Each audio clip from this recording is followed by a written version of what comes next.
Olá, investidor, tudo bem? Dando continuidade às entrevistas diretamente aqui do estúdio do BTG Pactual Digital no CEO Conference. Hoje a gente recebe Henrique Breda, da Alaska Asset, um dos gestores mais conhecidos aí do mercado recentemente, com o case da Magazine Luiza e com a recente alta do fundo do Alaska Black. E hoje a gente vai falar um pouquinho sobre a gestora e vamos pedir aqui para o Breda compartilhar um pouquinho a visão que ele está tendo para 2019, 2020 do mercado acionário. Breda, muito obrigado pela disponibilidade. Obrigado, Léo. Bom, antes da gente entrar e falar sobre cenário, talvez tenha algum investidor que esteja assistindo a gente e ainda não conhece você, não conhece a Alaska. Então, por favor, você pode apresentar a Alaska, falar um pouquinho sobre o seu background? A Alaska é uma gestora com foco em investimento em ações. A gente nasceu formalmente em 2015. A origem da Alaska é muito mais um family office, uma gestora tradicional, com fundos e fundos abertos para familiares e tal, mas muito ancorado no capital dos sócios. Então a gente desenhou os fundos com muita liberdade, com muita carta branca para sair do normal. Então a gente desenhou o Black, que é um fundo de ações, mas com características de multimercado. Então um fundo de ações que pode ter ações no Brasil, ações fora, pode ter posições em câmbio, em juros.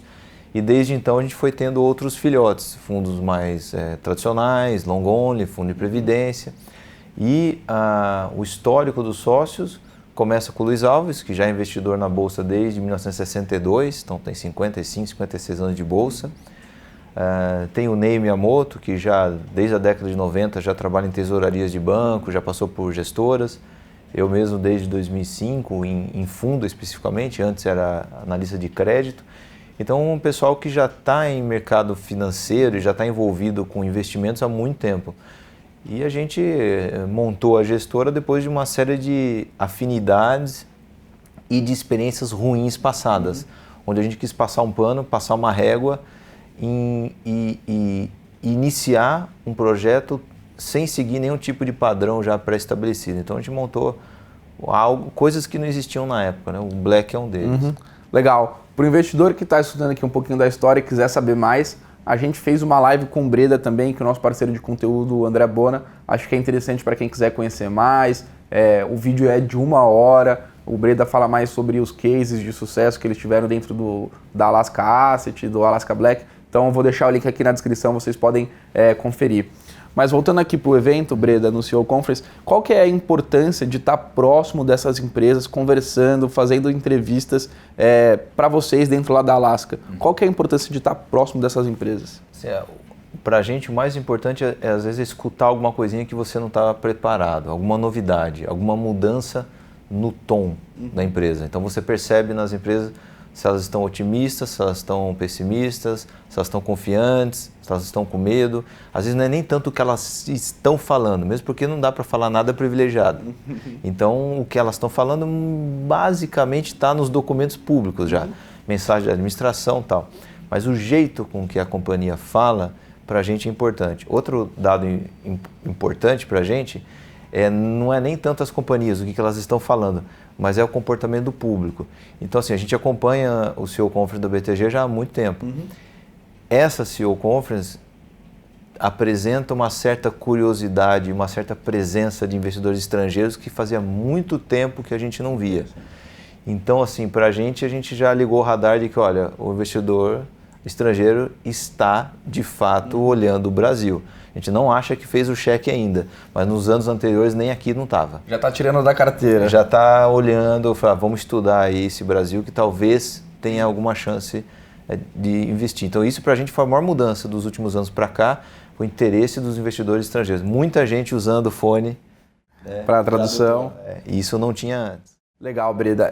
Agora, se você pudesse compartilhar um pouquinho, você está falando que os investidores já estão olhando, mas qual que é a visão que vocês estão tendo para o mercado? Esse otimismo que vários gestores estão falando aqui, ou que está sendo compartilhado nos debates, é um pouco da visão que vocês estão tendo lá? Como que vocês estão enxergando o mercado acionário brasileiro para 2019?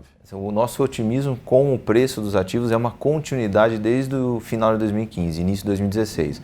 Só que ele foi passando por fases.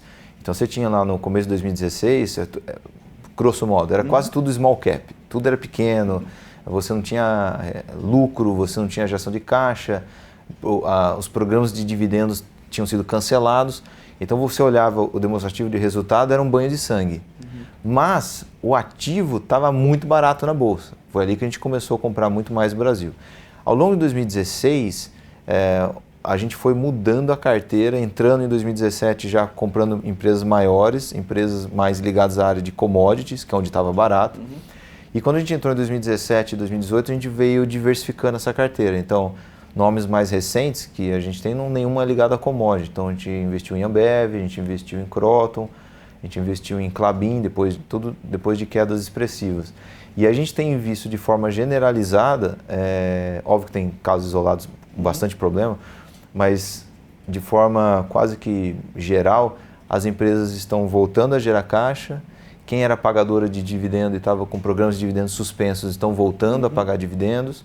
Então, a geração de caixa hoje está visível. Então, você olhava em 2016, o demonstrativo de resultado era horrível. Você olha hoje, já está ficando bem melhor. Só que ainda tem muito espaço para crescer porque elas não estão com a capacidade total instalada utilizada. Então, elas vão aumentar lucro, vão aumentar a receita sem gastar, sem investir a mais. Então, isso para o acionista é sensacional, porque vai sobrar muito dinheiro no bolso. Então, a gente acha que isso continua. Então, o nosso otimismo que começou no final de 2015, ele veio mudando a abordagem, onde que a gente está vendo ativos baratos. E nessa fase que a gente está agora, e talvez fique por mais alguns anos, é a fase que a gente julga mais gostosa, mais fácil, porque você vê o resultado. Você vê que está barato e você vê o resultado, você vê a geração de caixa agora. Então a gente acha que isso continua. Legal.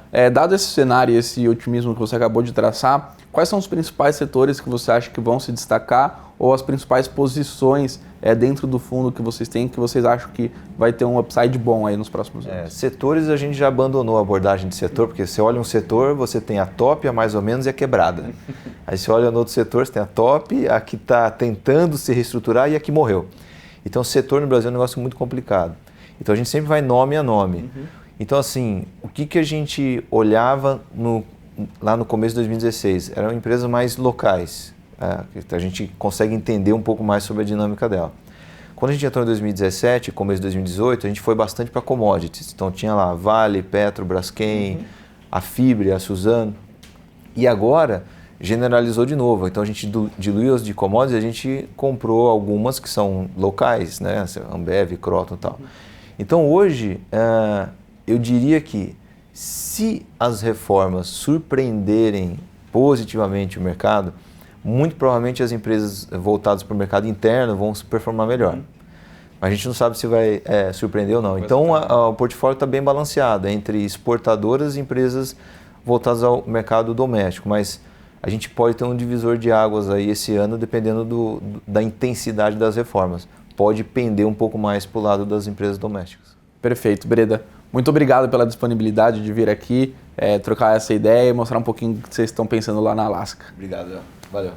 Bom, investidores, se ficou alguma dúvida, deixe seu comentário aqui embaixo que iremos te ajudar. Recomendo mais uma vez que vocês acompanhem a live que o Breda fez com o nosso parceiro de conteúdo, André Bona, que também está aqui na descrição.